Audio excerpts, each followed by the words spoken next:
and welcome to our QPR Summer Catch-Up Podcast. It's been 2 months since the final game of the season, so we thought we'd have a chat about anything and everything that's gone on in the world of QPR since then. I've been joined by Dave and Brian to be discussed who's left, who's joined, the fixtures, contracts, and much more. And if we start with an exciting bit, last week we had the new fixtures for the new season, and well, it was exciting for 7 days until Sky started to move them all till 12:30. But putting that aside for a minute, we know we'll begin the season at home to West Brom on the 10th of August. Any standout fixtures for you, Dave? Yeah, it's a tough start, isn't it? You look at Sheffield United, Luton just down from the Premier League. We got them really early, both away from home.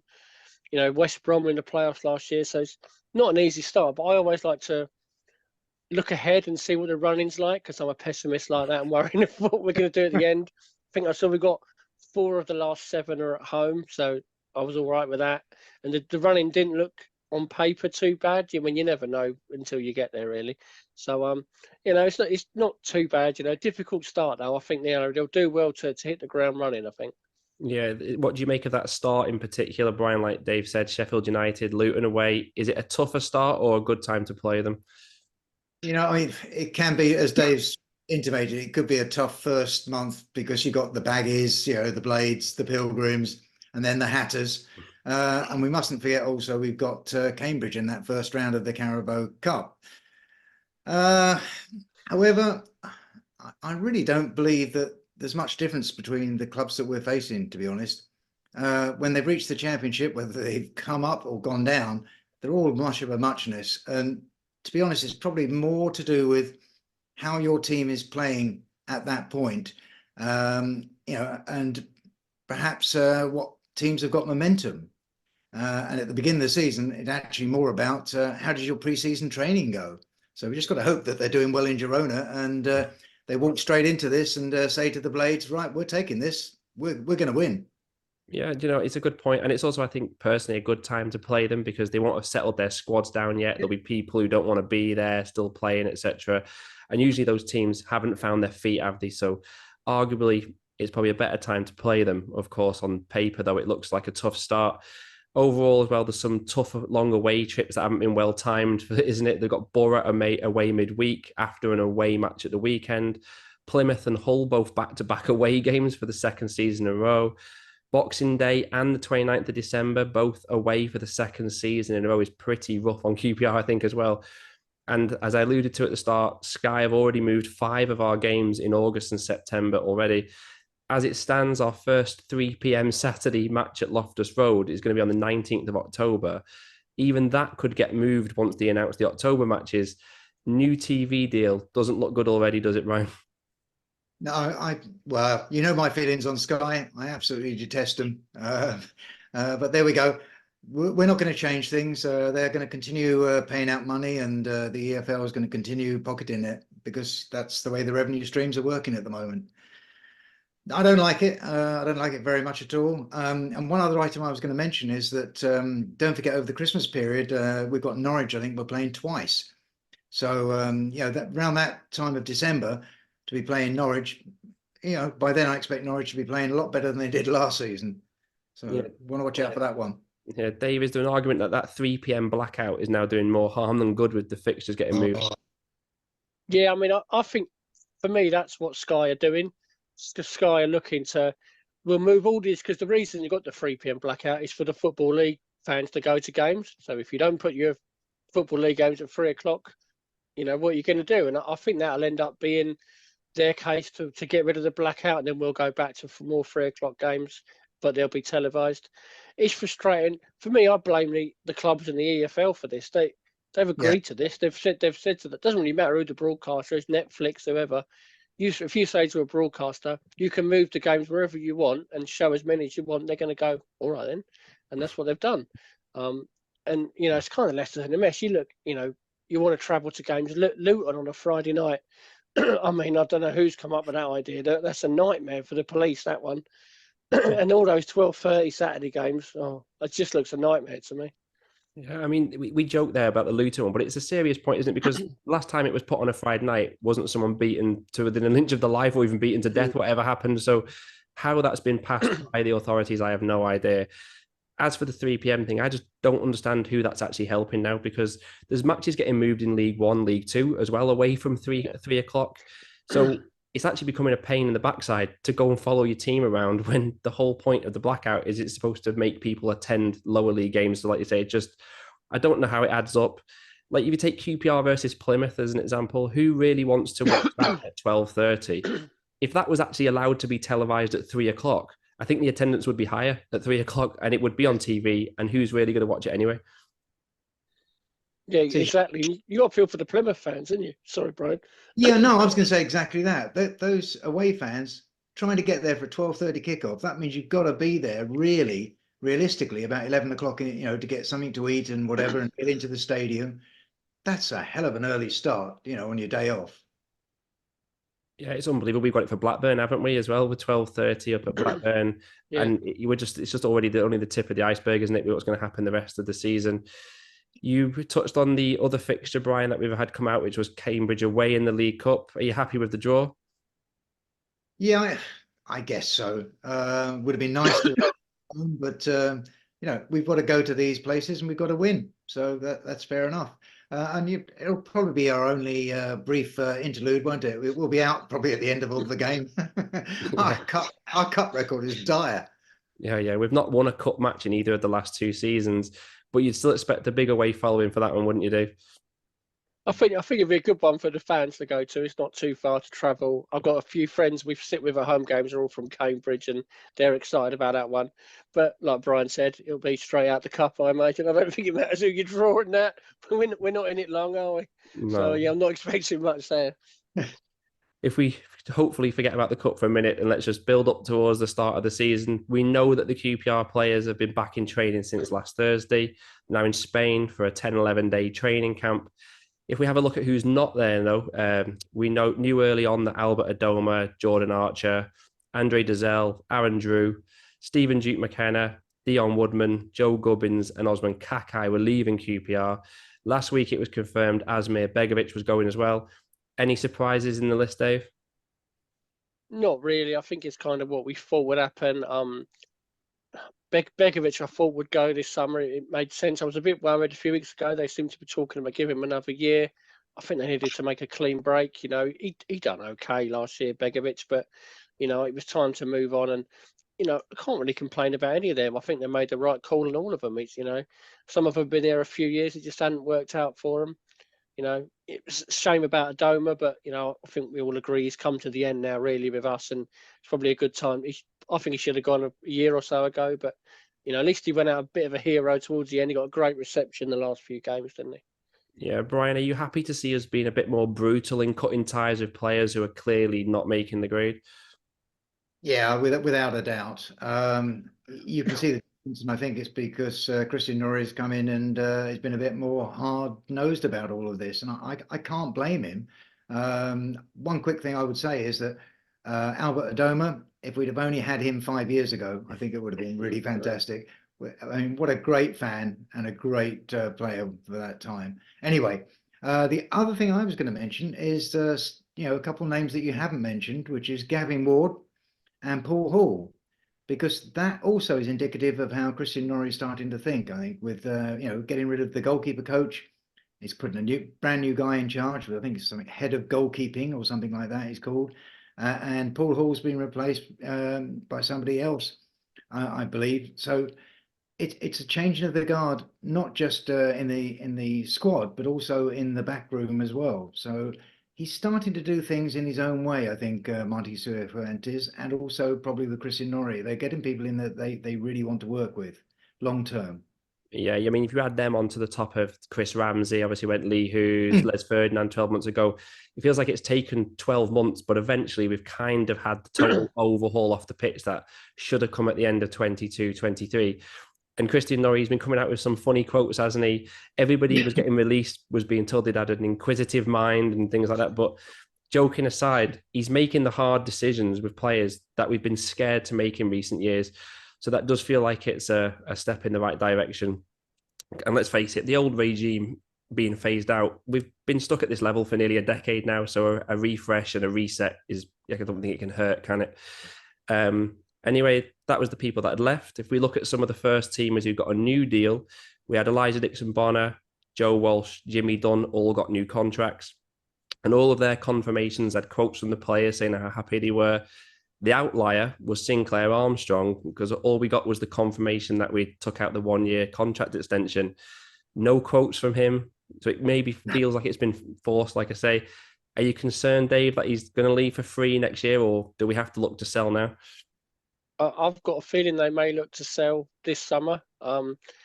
They've done the right thing. If he hasn't wanted to sign a new deal, they've got to extend it. They've done the same with Chris Willock last year. And, it was something they needed to do because he's still a very young player. He's got a lot of potential. You don't want to lose him for nothing. But I do think if he's not going to sign that long-term deal, and I don't know if he is or he isn't, but if he's not going to, they've got to look to maybe cash in either this summer or in January. But he's still got a lot to improve on. He's very young. He's shown a lot of promise in his time with us so far, but he hasn't got the goals yet, as he hasn't really come through. I think it will come in time, but for me, he should be looking to stay for a couple of years and really develop himself at QPR rather than look to move on. But it's up to him. What do you think, Ryan? Yeah, I was just going to say that in terms of those that have been retained, you can use the same logic as you used for those that were released. It makes sense keeping those people. It really does. I can see the logic of that altogether. And Sinclair Armstrong, I totally agree with Dave. I really do feel that it's a question of grabbing an extra year of him, trying to make something worthwhile of it, and probably make some money off of it as well come Christmas time or something when somebody's desperate for a striker. Because unless he's prepared to, by then, sign a new deal, then we're not going to get anything for him come June. Let's do it. Yeah, I think we possibly need to look to sell him, because can we realistically afford another striker if we've got Armstrong, Dykes and Frey on the books? Because you need to maybe cash in on one of them. Armstrong looks the most likely, doesn't he, Dave? Yeah, I would have thought so. I think we was all hoping Dykes got to go to the Euros and maybe did something, but I really felt sorry for him. We got his injury just before, and I think he'll probably still be around next season.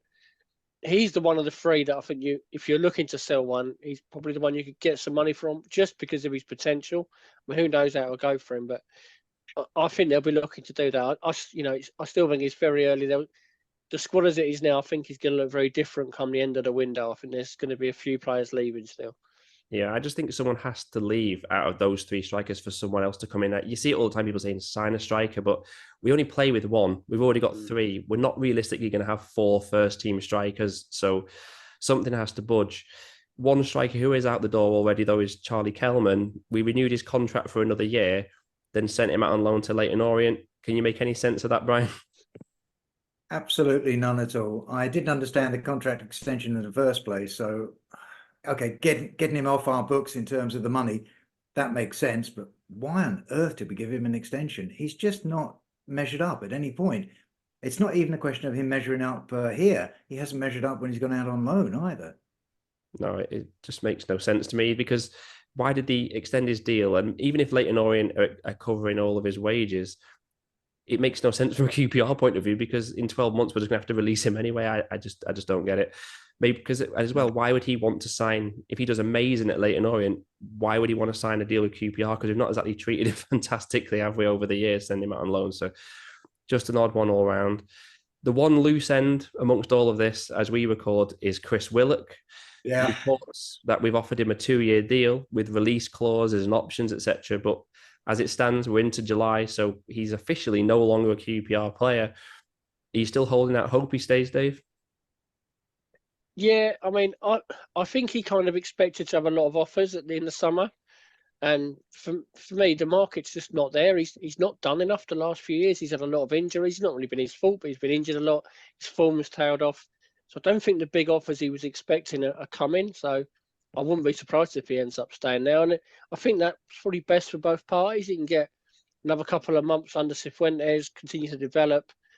And, if he does well with us, he'll naturally get a move further up the chain that he wants, and the big money move that he wants. He'll get that by doing well with us. So I think it makes sense for him to sign with a release clause. Everyone wins for that, I think. Yeah, Brian, do you want him to stay if he's this reluctant to sign the new deal to this point, though? Tricky one, this, I mean, as Dave said, if he actually gets his mojo back and he starts to play how we remember him from 2 seasons ago, then you're going to, yes, of course, I want him. But you also have the risk that he's not going to perform. He'll just perform like he did last season, which was below par for him. I mean, it really is a quality player. I just got this feeling his agent's got QPR on speed dial. I really do. I think he's just waiting for all these, as you say, Dave, all these clubs to come knocking. They're not going to do it. Then he's going to be calling QPR and saying, about that deal. Yes, please. That's what I think. It's not nice, though, to think we'd be his second choice. But personally, he'll feel like a new signing now to me if he does stay, because I've thought for months he's obviously going to leave. So if we can keep him, he's a game changer, whatever we think of him, when he's fit and he's motivated, which it looks like he would be under Martí Cifuentes. I think a front three of him, Chair, Anderson is amongst the best in the league. So if we can get him to sign a new deal, I'm all for it. In terms of other new faces, we had a bit of a wait for any first team signings, but we got one last week. Shortly after Asmir Begovic left, Paul Nardi arrived straight through the revolving door. French goalkeeper, just turned 30, joins on a free transfer after he left Ghent in Belgium. Former French under-21 international. Are you happy, Brian? Very, very happy. I mean, he's come up through the ranks, hasn't he, with France. So he's done the under-17s right the way through the under-21. So he is quality. I very much like him. I've seen a few clips of him and quite impressive, I have to say, quite impressive. So yeah, we'll see how we go. What do you think of him, Dave? Yeah, I mean, I won't pretend to have seen him. I mean, I've seen the clips on YouTube and that, he sounds good. He sounds promising. The big thing with him, he sounds good with his feet, and we desperately need that with a keeper under Cifuentes. That can change how we play, and we can push up the pitch a little bit more. So I think that will help. It'd be interesting to see him. They do seem to be going down this data-driven avenue now for players, and they've used that for this one. And hopefully it works. It certainly sounds promising. There was other clubs interested in him, and they seem to have stolen a march on him. So, it does sound promising. Let's see how it goes. Yeah, Martí Cifuentes seemed over the moon in his quotes to be bringing him in, and he was like, couldn't be more praising of him. So, and I think Nardi playing in a new country will be keen to prove himself, and he's a good age for a goalkeeper. So fingers crossed he hits the ground running. But personally, I don't think he can surely be much worse than Begovic was at times with any shot just to the side of him. No other first team signings as we record this, but 5 players have joined the development squad. They're shown on the screen now. Is it another step in the right direction to be focusing in this area so much, Dave? Yeah, I think so. And it's something they have done a lot in recent years. There's always a lot of players signed for the development squad. They don't normally make a big thing of it. They just arrive and then they're released a few months later. But they seem to be making quite a big thing of these ones. They brought the guy from Australia, didn't they? And a few others. And there's talk that there's a few more coming in. So it does sound promising, It has worked before when we brought in. That's how we got Eze in, we got Chair in, players like that come into the development squad and got in the first team. So if we can get a few more like that, it'd be fantastic. And I said that they seem to be going down this analytical route, looking at data, and if it works, it'd be fantastic. They certainly need to improve that side of the club with the recruitment at that sort of age, because it's not been good enough for a while. Yeah, that 18 to 22 age section for me, it felt like it needed a refresh for a few years. Interesting to see how they do. Do you think we need to improve some of our loans though, Brian? Because the last couple of seasons, there's not been many players going out on loan, smashing it, as they say, and then coming back, has there? Yeah, it comes back to the same old thing we've been on about all the time. Players need to go out at certain times in their career to really hone their skills and make sure they get regular first team appearances. And in fact, Sinclair Armstrong's probably a very good example there. We should be looking for that. And hopefully with the analytical driven future that we're having, I think that's what's going to happen. Yeah, fingers crossed again, because it makes such a big difference if 1 or 2 of those names can hit first team and then we can sell them on. That's got to be what the club's kind of like ballpark for FFP becomes, isn't it? So let's hope that we see some of them in first team action sooner rather than later. In terms of other rumours to join the first team, we've seen Cameron Humphreys, Rotherham centre-back, Ethan Mbappe, probably just for shirt sales. We've been linked to him. Yeah, he's gone though. Liam Morrison from Bayern Munich, Everton Santos, a Brazilian right-back, Simon Elisor, a 24-year-old forward. Do you think there's going to be any of these coming true? Because I don't feel personally that there's been as many links as there has in previous summers, and that's maybe because we need careful recruitment this summer rather than wholesale changes, Dave. Yeah, I think the most exciting thing for me with them is I've never heard of half of them. Normally when the ones we're linked with are the obvious ones who was in the Premier League 5 years ago.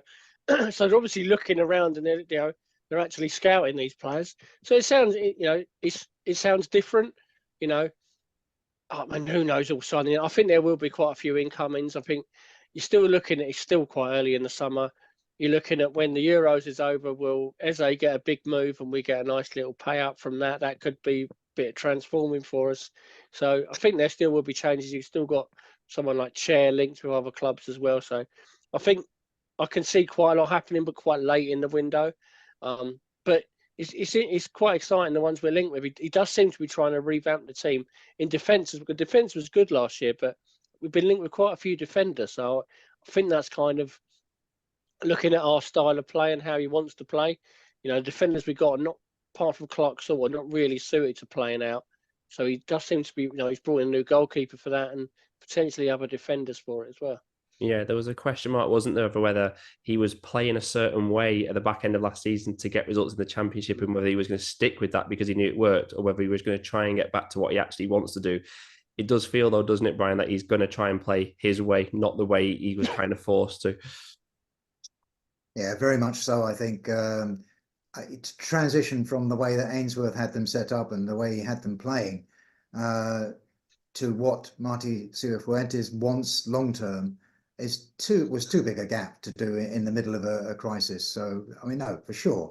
We made do with what we could. We had people like Jimmy Dunn at right back fulfilling a marvelous job there. But I don't expect to see him there at right back come the opening of the season. I don't think he'll be there. And in fact, it's quite interesting. We're talking about these transfers and everything. There is an awful lot of secrecy going on at the moment, I think, compared to how we've had in the past. We've been linked, as Dave said, we've been linked to so many names in the last season. You actually could almost have filled a book up with it. But now, I mean, we're only looking at small numbers. We're looking abroad largely, and we're looking at players all over the squad. It's not just we must have strikers, we must have this. They're looking and trying to improve whatever they can. So no, for me, I'm really pleased with what's going on. I just want some of it to actually happen. Yeah, I think Dave's right, though. It might be the Everton money if we ever get that. It's going to come later in the summer, though, isn't it? So it could leave us hanging around. But you're right. It is careful recruitment, and they're just choosing players that are going to improve us rather than just signings for signing's sake, which has been the QPR way, hasn't it? So, again, feels like a step in the right direction. In terms of rumours of departures, though, we've got Kenneth Paal being linked with Watford. He only has 12 months left on his deal. Would you sell, Dave? Depends on the offer. I mean, I know he's in the last year of his deal, but unless it's really good money, I'd probably keep him because he's a good, steady player. He's a 6, 7 out of 10 every week. He does a job for the team. Are you going to get someone better for less money? I don't know. It's a difficult one. If they get, it depends on offers for other players. If nothing's coming in for the likes of Clark Saw and Chair, maybe they'll need to do that and move Paal on and replace him. But I wouldn't be keen to let him go unless they got someone lined up. No, I agree actually, because realistically, he's only going to what's he going to fetch, a 6-figure sum, isn't he? So then you've got to try and replace him. You're not going to do that easily. Would you sell, Brian?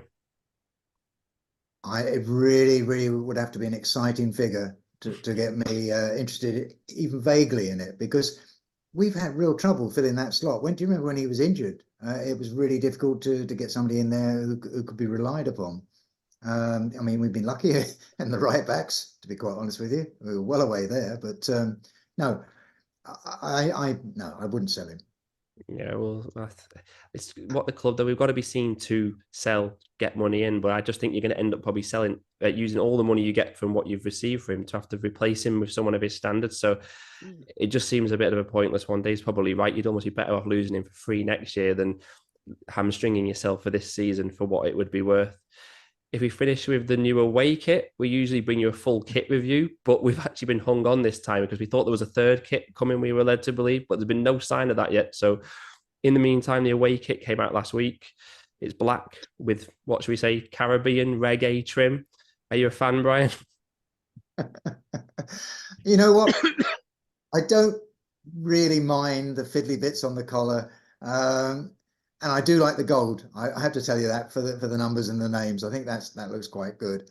But I've got a personal dislike of black kits. I want to see my teams wearing the brightest away kit possible, if they can, so they can easily be picked out for the crosses and for the passes, especially under floodlights. Having said that, I suspect that this kit's going to sell very well, and I'll be in a minority here. What did you make of it, Dave? Yeah, I mean, it's not bad. I feel a bit similar to how I do with the home kit. It's okay. It feels like an off-the-shelf thing. It's nothing amazing. We've had really good kits the last couple of years. The away shirt last year was brilliant. So was the home one. It's okay. I don't really get the colours. They said it's linked to the old Hammersmith badge, but it doesn't really look like that. I don't think that worked if that was the plan. But it's okay. We've had the similar sort of black shirt before me in recent years, and they're okay. Nothing amazing, but nothing to get too worked up about. It wasn't. We've had a lot worse than that in recent years. Yeah, I just personally don't get why they released a black kit again so soon. Because you said it's going to sell well, Brian. I'm not actually so sure, because if anyone who bought the black kit though the other year, because everyone bought it and it sold out, you couldn't even get it for love nor money. Anyone who's got that black kit, are they realistically going to go out and buy this one this season? Because it's only 2 years ago that they were buying such a similar black away kit. So there's a question mark there. And I don't personally understand the red and green. I just don't. I don't. Maybe even if you change the red and green to blue and white, would that look better? It just doesn't. I just don't understand where they chose those from. But they can't get it right every year, can they? And it's still not a bad kit. It's just not hitting the heights of the other recent ones. We'll see if we do get a third kit. That's what I say. We were led to believe there was one coming, but it didn't happen. And that's it for our roundup. I think we've covered everything in the world of QPR. We hope you enjoyed the show. We're back in a few weeks with our season preview. Then we're altering the schedule slightly this season. And rather than Brian, as you see there, doing a general show every few weeks, he'll be doing a preview show for the midweek and cup games with George. So you should get a separate preview show for every league and cup game this season. And then Brian will be doing as well some general QPR chat shows in the international breaks. So it should be a better schedule and clear for everybody when the shows are coming. Until then, we still have 2 more episodes of our stories coming in the next 2 weeks. So look out for them as well. Enjoy the pre-season friendlies and come on your horse. We know who we are. You know who we are. We are QPR.